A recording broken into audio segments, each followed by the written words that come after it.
Hey everybody, welcome again to Climax City। आज फिर हम आपके सामने हाजिर हुए अमेरिकन मूवी के साथ जिसका नाम है नॉक एट द केबिन। ये मूवी 2023 में रिलीज हुई थी जिसे डायरेक्ट किया था मिस्टर नाइट शैमलन ने। ये मूवी बेस्ड है साइकोलॉजिकल हॉरर पर जो लोगों के दिलों में अलग ही जगह बनाई हुई है। वीडियो में आगे जाने से पहले अगर आपने हमारे चैनल को अभी तक सब्सक्राइब नहीं किया है तो लाल बटन दबा करके सब्सक्राइब कर लीजिए, बेल नोटिफिकेशन ऑन कर दीजिए जिससे वीडियो सबसे पहले आपके पास पहुंचे। So without wasting any moment अब मूवी देखते हैं। मूवी की शुरुआत में हम देखते हैं कि एक छोटी बच्ची जिसका नाम वेनलंग रहता है वो अपने dads mister Andrew and Eric के साथ वेकेशन मनाने के लिए पेंसिल्वेनिया में एक रिमोट कैबिन में आए थे। वेन गार्डन में ग्रासहोपर पकड़कर उन्हें एक बड़े से जार में रखती हैं क्योंकि उसे ग्रासहोपर पकड़ना बहुत अच्छा लगता था। प्लस वो इन सबको लेकर क्यूरियस थी, इसलिए वो हर ग्रासहोपर का नाम और स्वभाव को एक नोटबुक में लिख के रखी थी। वेन ग्रासहोपर को पकड़ ही रहती कि तभी उसके सामने एक बहुत ही हट्टा कट्टा आदमी आता है। वो आदमी वेन को हाय बोलता है और दोस्ती करने का बात करता है। वो आदमी अपना नाम लेनर्ड बताता है और वेन को ग्रासहोपर पकड़ने में मदद करता है। वेन उसके ग्रासहोपर के पकड़ने के स्टाइल देखकर काफी इम्प्रेस होती है और कन्वर्सेशन आगे बढ़ता है। इस सीन में हमें ये भी पता चलता है कि वेन बड़े होने के बाद एनिमल्स की केयर करना चाहती थी। प्लस वो ये भी बताती है कि उसका बर्थडे 6 दिनों बाद है। इस बात पर लेनर्ड उसे अजीब सा गिफ्ट देता है और उसके साथ क्वेश्चन आंसर का गेम खेलता है। वो दोनों एक दूसरे से बेसिक क्वेश्चन पूछते हैं लेकिन लेनर्ड काफी ज्यादा परेशान दिखाई देता है, इसलिए वेन उससे यहाँ आने की वजह पूछती है। इस पर लेनर्ड पहले तो झूठ बोलता है कि वो वेन और उसके डैड्स के साथ दोस्ती करना चाहता है, लेकिन वेन के लिप्स ऑपरेशन के बारे में सुनकर लेनर्ड उसे अपनी सच्चाई बताता है कि आज जो वो करने वाला है उसके वजह से उसका दिल टूटा हुआ है। वेन इस बारे में पूछती है कि तभी जंगलों में से 3 लोग आते हैं जिसमें से 2 लड़की होती है और एक लड़का रहता है। साथ ही लेनर्ड ये भी बताता है कि वो चारों एक इम्पोर्टेंट जॉब करने के लिए यहाँ आए हैं। वेन उन तीनों लोगों के हाथों में हथियार देख के भागने लगती है। प्लस लेनर्ड उसे पीछे से बोलता है कि बहुत जल्द वेन और उनके डैड्स को डिसीजन लेना होगा और वो ये भी चाहता था कि वेन उनके डैड्स को इस बारे में बताए ताकि वो उन्हें अंदर आने दे, अदरवाइज वो अंदर आने के लिए दूसरा रास्ता अपनाएंगे। वेन डरकर अंदर जाते हुए दरवाजा बंद कर देती है। यहाँ दूसरे और एंड्रयू और एरिक आपस में बात कर रहे थे कि तभी वेन दौड़ते हुए आती है और उन चारों लोगों के बारे में बताती है। प्लस वो एरिक को खींचते हुए घर के दरवाजे के पास लेके आती है। एंड्रयू भी उनके पीछे पीछे आ जाता है। वेन उन्हें लेनर्ड और वेपन के बारे में बताती है बट एंड्रयू और एरिक बिलीव नहीं करते कि तभी दरवाजे में नॉक सुनाई देता है। लेनर्ड अपना नाम बताता है और दरवाजा खोलने के लिए बोलता है ताकि वो फेस टू फेस बात कर सके। साथ ही वो ये भी बोलता है कि उसके साथ 3 लोग और हैं। एंड्रयू खिड़की से देखता है और एरिक को बताता है कि उनके पास वेपन है, प्लस लेनर्ड काफी बड़ा है। एरिक उनसे बात करता है और कहता है कि वो उन्हें अकेला छोड़ दे, लेकिन लेनर्ड नहीं जाता और वो कहता है कि ये उनके बिना नहीं कर सकता। एंड्रयू पुलिस को कॉल करने की बात करता है कि तभी एंड्रीना जो लेनर्ड के साथ आई थी वो कहती है कि उन्होंने फोन लाइन कट कर दिया था। दूसरी ओर रेडमंड जो उन्हीं चारों में से था वो गुस्सा होता है और दरवाजा तोड़कर अंदर आने की बात करता है। दरवाजा न खोलने पर वो चारों स्प्लिट होते हैं, कुछ बेसमेंट से अंदर की ओर आते हैं और कुछ दरवाजा और खिड़की तोड़ के अंदर आते हैं। एंड्रयू और एरिक भागने की कोशिश करते हैं कि तभी सबरीना दूसरी तरफ से आती है और एरिक उस पर हमला करने लगता है, पर अनजाने में एरिक के सिर में चोट लग जाती है और वो बेहोश हो जाता है। यहाँ एंड्रयू रेडमंड से लड़ता रहता है कि पीछे से लेनर्ड और एंड्रीना वेन को अपने पास रखते हैं जिससे एंड्रयू सरेंडर करता है। सीन शिफ्ट होता है और हम पास में आते हैं। एंड्रयू के पेरेंट्स घर आए हुए थे जहाँ एरिक एंड एंड्रयू के रिलेशनशिप के बारे में उन्हें पता चलता है। वो ये एक्सेप्ट नहीं करते इसलिए वहाँ से चले जाते हैं। इस पे एरिक एंड्रयू से कहता है कि वो हमेशा साथ रहेंगे। अगेन सीन शिफ्ट होता है और हम प्रेजेंट टाइम में आते हैं जहाँ एंड्रयू एंड एरिक कुर्सी में बंधे हुए होते हैं। लेनर्ड टीवी चालू करके वेन के लिए कार्टून लगाता है और सबरीना एरिक के सिर की मरहम पट्टी करती है और कहती है कि तुम्हारी हालत नाजुक है, प्लस तुम्हें चोट की वजह से रोशनी से परेशानी होगी। दूसरी तरफ एंड्रीना दरवाजा ठीक करती है ये बताने के लिए कि वो उनसे हेट नहीं करती। एंड्रयू बहुत इरिटेट होता है और लेनर्ड से ये सब करने की वजह पूछता है। लेनर्ड जवाब देता है कि वो सबकी तरह नॉर्मल पीपल है। यकीन दिलाने के लिए वो एक एक करके अपना इंट्रोडक्शन देते हैं। सबसे पहले सबरीना आती है और अपना इंट्रोडक्शन देती है कि वो 5 साल से नर्स का काम कर रही है साउथ कैलिफोर्निया में, जो अपनी पूरी सेविंग यहाँ एंड्रयू और एरिक से मिलने के लिए खत्म कर दी है। नेक्स्ट लेनर्ड आता है और कहता है कि वो शिकागो में 2nd ग्रेड टीचर है जहाँ वो आफ्टर स्कूल प्रोग्राम रन करता है, प्लस वो बारटेंडर भी है। इसके बाद रेडमंड अपनी बात कहता है। पहले तो वो रूड वे में झूठ बोलता है और कहता है कि हमने टाइम वेस्ट किया है इनको जगाने में, लेकिन लेनर्ड के टोकने पर रेडमंड कहता है कि वो मेडफर्ड में रहता है और गैस कंपनी में काम करता है, प्लस वो कुछ गलत काम किया था जब वो यंग था बट वो अब सुधर गया है। इसके बाद एंड्रीना आती है लेकिन बीच में एरिक कहता है कि ऐसे इंट्रोडक्शन देने की नीड नहीं है।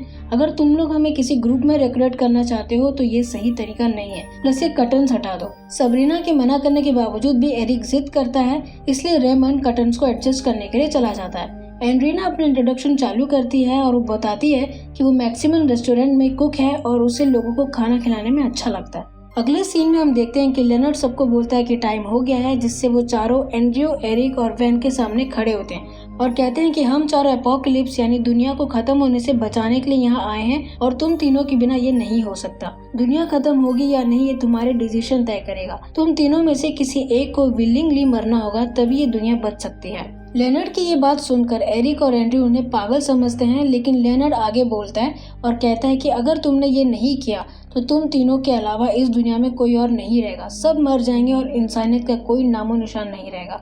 हम चारों को एक सेम विजन्स दिखाई दिए थे, जिसमें एक पूरा ओशंस, बिल्डिंग और लोगों को अपने चपेट में ले लेगा। उसके बाद एक जानलेवा वायरस सभी लोगों को अफेक्ट करेगा एंड आसमान कांच की तरह टूटेगा। गॉड के फिंगर्स धरती को कुचल डालेंगे। प्लस हमने ये कैबिन भी देखा था। पहले तो मैं भी ये भरोसा नहीं कर पाया, लेकिन ये सब असली में हो रहा है। काश हम तुम्हारी जगह में ये चीज कर पाते, लेकिन ऐसा नहीं हो सकता। तुम्हें चूज करना ही पड़ेगा।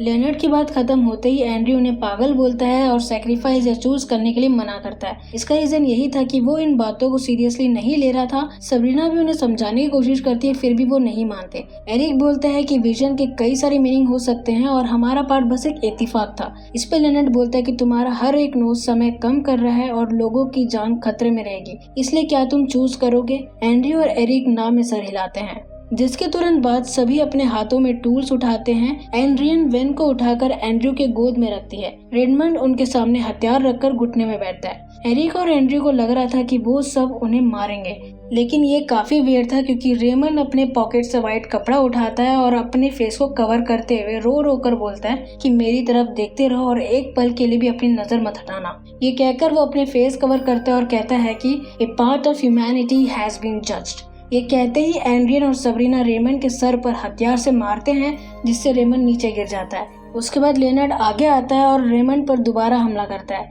ये सब देखकर एरिक, एंड्रयू और वैन काफी डर जाते हैं और वैन एंड्रयू को कस के गले लगाती है। सीन शिफ्ट होता है और हम पास में जाते हैं, जहां एंड्रयू और एरिक एक हॉस्पिटल में वैन को अडॉप्ट करते हैं। ये सीन हमें इसलिए दिखाया जाता है क्योंकि एरिक के लिए ये मेमोरी बहुत ही स्वीट थी। खैर, अगेन सीन शिफ्ट होता है और हम प्रेजेंट टाइम में आते हैं, जहां लेनर्ड और एंड्रीना रेमंड के बॉडी को कवर करके उसे कैबिन के बाहर रखते हैं। यहाँ सबरीना भी काफी बेचैन हो जाती है एंड फ्लोर में पड़े खून को साफ करती रहती है। अगले सीन में हम देखते हैं कि लेनर्ड टीवी ऑन करता है और न्यूज चैनल लगाता है, जहां न्यूज में 4 घंटे पहले एलिवेटन आइलैंड में अर्थक्वेक आया, जिससे American Pacific, north west, Canada, Columbia जैसे कुछ पार्ट्स अफेक्ट हुआ था। लेनर्ड एंड्रयू और एरिक को बताता है कि चूज ना करने की वजह से एंड रेमंड की मौत से ये चीज हुआ है। इस पे एंड्रयू गुस्सा होता है और कहता है कि ये सब बकवास है प्लस कोइंसिडेंस है। लेनर्ड अपना पेशेंट खो देता है और एंड्रयू को चिल्ला के बोलता है कि न्यूज देखो।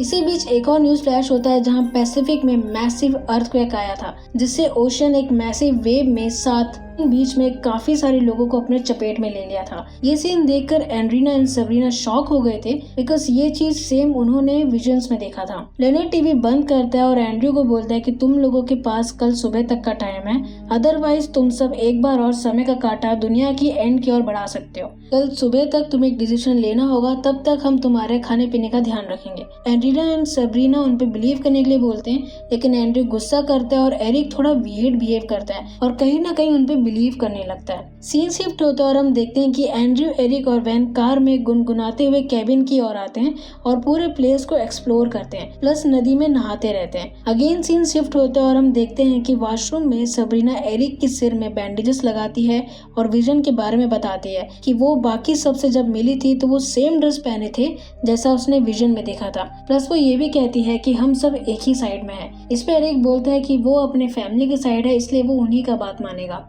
एरिक वापस अपनी जगह में आता है, जहां एंड्रयू उसे बोलता है कि वो इन सब चीजों पे बिलीव ना करे और वैसे भी लेनर्ड कई बार अपनी घड़ी देख रहा है, जैसे कि ये सब एक टाइमिंग पे हो रहा है। एरिक एंड्रयू को विश्वास दिलाता है कि वो उन पे बिलीव नहीं करता। यहाँ वैन एंड्रयू के कहने पर बेसमेंट से छुपकर वो भागने की कोशिश करती है, जहाँ उसे सबरीना और एंड्रीना की बात सुनाई देती है, जो कह रहे होते हैं कि यही इनका गोल है और उन्हें हम पे बिलीव करना ही होगा। वैन धीरे धीरे करके आगे बढ़ती है और जंगलों में भागती है, लेकिन लेनर्ड उसे देख लेता है और वापस अपने कैबिन के अंदर लेके आता है और कहता है कि रूल यही है कि यहाँ से कोई नहीं जाएगा। तभी एंड्रयू बोलता है कि वो रेमंड को जानता है। उसे याद आया कि ये वही लड़का है जिसने एंड्रयू को बार में हर्ट किया था। इसका मतलब ये सब एक स्कैम है। लेकिन लेनर्ड उन्हें यकीन दिलाता है कि ऐसा नहीं है और वो एक दूसरे को नहीं जानते। प्लस लेनर्ड अपने स्कूल के बच्चों के साथ फोटो दिखाता है और कहता है कि जब तुम इनकी हंसी सुनोगे तब तुम समझ पाओगे कि मैं ये सब क्यों कर रहा हूँ। उसके बाद लेनर्ड एंड्रयू और एरिक के चेयर को आमने सामने ट्विस्ट करता है ताकि वो एक दूसरे को देख के सो सके।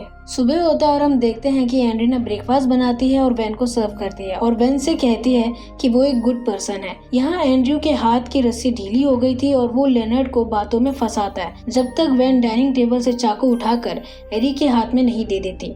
एरिक चाकू से अपनी रस्सी खोलने की कोशिश करता है और सामने लेनर्ड उन्हें डिसीजन लेने के लिए बोलता है। इसी बीच एंड्रीना सामने आती है और कहती है कि वो नेक्स्ट है, प्लस ये सब रियल में हो रहा है। मेरा एक बच्चा है जिसे मैं अपने विजन्स में उसे मेरे हाथों में जलते हुए देखा था और मैं भी उसके साथ चल रही थी। एक माँ पे बिलीव करो, ये सब तभी खत्म होगा जब तुम सैक्रिफाइस करोगे। मैं अपने बच्चे का नाम नहीं बता सकती। इस पे एरिक बोलता है कि तुम्हें ये सब करने की जरूरत नहीं है, तुम यहाँ से बाहर जाओ और देखो कुछ नहीं होगा। एंड्रीना अपने बच्चे का नाम चार्ली बताती है और उसे पैनकेक पसंद है करके बताती है, इस उम्मीद में ताकि वो डिसीजन ले ले। लेकिन वो चूज नहीं करते, जिससे एंड्रीना भी रेडमंड की तरह हथियार लेती है और घुटनों में बैठकर व्हाइट कपड़े से अपना चेहरे को कवर करती है। एरिक वेन को कान और आंखें बंद करने के लिए बोलता है।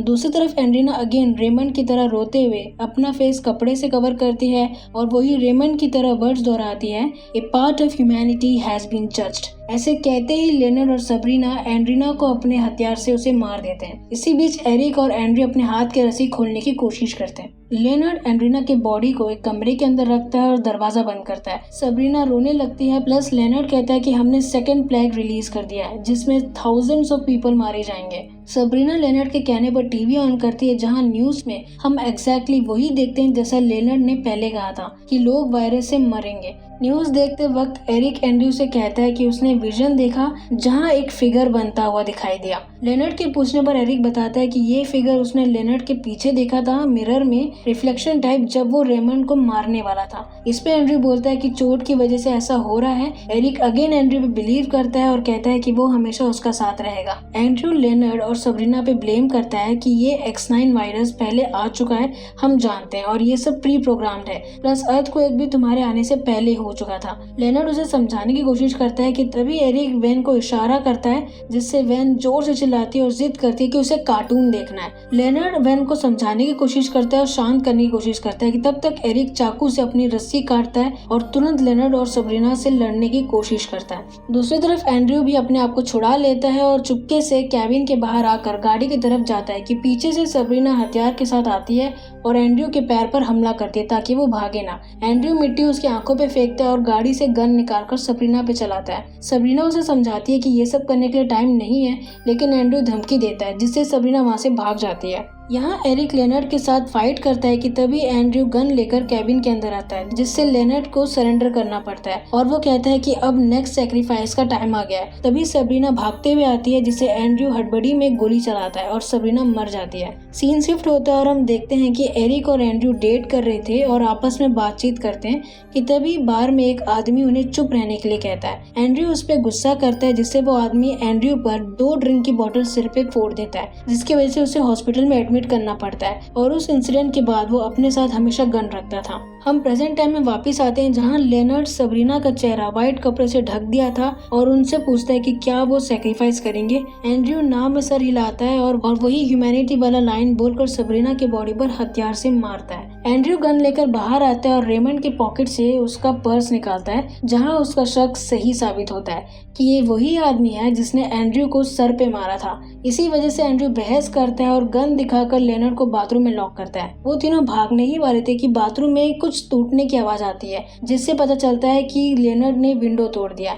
एंड्रयू चेक करने के लिए जाता है, जहां बाथरूम में कोई दिखाई नहीं देता कि तभी लेनर्ड बाथटब में लगे कर्टन से बाहर आता है और एंड्रयू पे हमला करता है। एरिक एंड्रयू को बचाने के लिए लेनर्ड से लड़ता है, लेकिन लेनर्ड गन लेता है और दोनों को टीवी ऑन करने के लिए कहता है। एरिक टीवी ऑन करता है और अमेजिंगली न्यूज फ्लैश होता है, जिसमें बहुत सारे प्लेन स्काई से बिना किसी वजह से गिरने लगते हैं। एरिक, एंड्रयू और वेन ये सब देखकर शॉक होते हैं कि तभी लेनर्ड न्यूज रिपोर्टर के वर्ड साथ साथ बोलता है, वो भी एग्जैक्ट से। अब ये न्यूज लाइव था, इसलिए एंड्रयू समझ नहीं पा रहा था कि लेनर्ड को कैसे पता कि न्यूज रिपोर्टर क्या बोलने वाली है, इसलिए वो गुस्से में टीवी तोड़ देता है। लेनर्ड एंड्रयू को बोलता है कि ये फाइनल स्पार्क है, इसके बाद दुनिया एंड हो जाएगी, लेकिन एंड्रयू उसे झूठ बोलता है कि वो बिलीव नहीं करता और एरिक एरिक को व्हीकल के कीज लेकर यहाँ से चलने के लिए कहता है। अब क्योंकि लेनर्ड के लोगों ने एंड्रयू के कार को पंचर कर दिया था, इसलिए वो लेनर्ड के व्हीकल यूज करने का डिसीजन लेते हैं। एरिक लेनर्ड पे भरोसा करता है, बट अब बहुत देर हो चुकी थी, इसलिए लेनर्ड अपना सेक्रीफाइस देने के लिए बैकडोर में चला जाता है। एरिक वैन को ट्री हाउस में हेडफोन्स लगाकर गाना सुनने के लिए बोलता है। यहाँ लेनर्ड उनको बोलता है कि मेरे जाने के बाद तुम्हारे पास बहुत कम टाइम होगा, उसके बाद दुनिया खत्म हो जाएगी, और आखिरी बार उनसे पूछता है कि क्या तुम चूज करोगे, बट वो अगेन मना करते हैं और लेनर्ड ह्यूमैनिटी वाला वर्ड्स बोल के अपना गला काट देता है। लेनर्ड के मरते ही आसमान काले बादलों से ढक जाता है,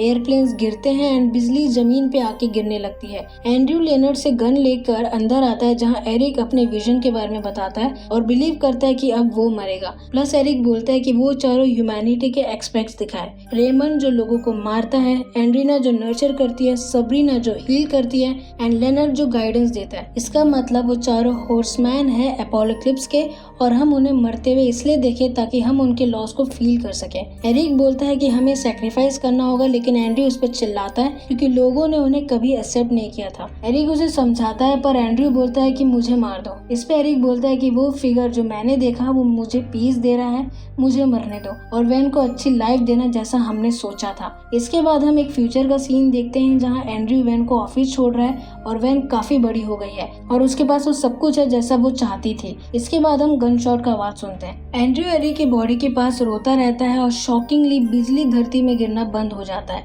यहाँ वैन ट्री हाउस में हेडफोन्स लगाकर छुपी हुई होती है कि एंड्रयू उसे लेकर लेनर्ड के कार के पास जाता है। एंड्रयू को देखकर वैन समझ जाती है कि एरिक मर चुका है और उसने सबको बचा लिया। नेक्स्ट सीन में हम देखते हैं कि कैबिन में बिजली गिरता है, जिससे कैबिन पूरी तरह जल जाता है। बारिश गिरने लगता है और एंड्रयू एंड वैन कार में एक छोटे से रेस्टोरेंट में जाते हैं, जहां उन्हें न्यूज मिलता है कि प्लेन सेफली लैंड हो रहे हैं और धीरे धीरे डिजास्टर्स बंद हो गए हैं। एंड्रयू वापस आता है और कार के बैक सीट में लेनर्ड, सबरीना और एंड्रीना के बैग्स चेक करता है, जहां उसे समझ में आता है कि वो सच बोल रहे थे। प्लस ड्राइविंग सीट के ऊपर रेमंड का गैस कंपनी का आईडी देखता है। फिल्म के एंड में हम देखते हैं कि एंड्रयू गाड़ी ऑन करता है और एरिक के साथ कैबिन में आते वक्त जो गाना सुने थे वही गाना सुनते हुए वो चले जाते हैं। सो गाइस, ये थी हमारी मूवी। आई होप आपको एक्सप्लेनेशन अच्छा लगा होगा, और अगर अच्छा लगा तो मेक श्योर कि आप लाइक करें, शेयर करें अपने फैमिली फ्रेंड्स को, सब्सक्राइब करें और कमेंट करके बताइए कि आप कौन सी मूवी का एक्सप्लेनेशन देखना चाहेंगे। मिलते हैं नेक्स्ट वीडियो में, तब तक के लिए गुड डे।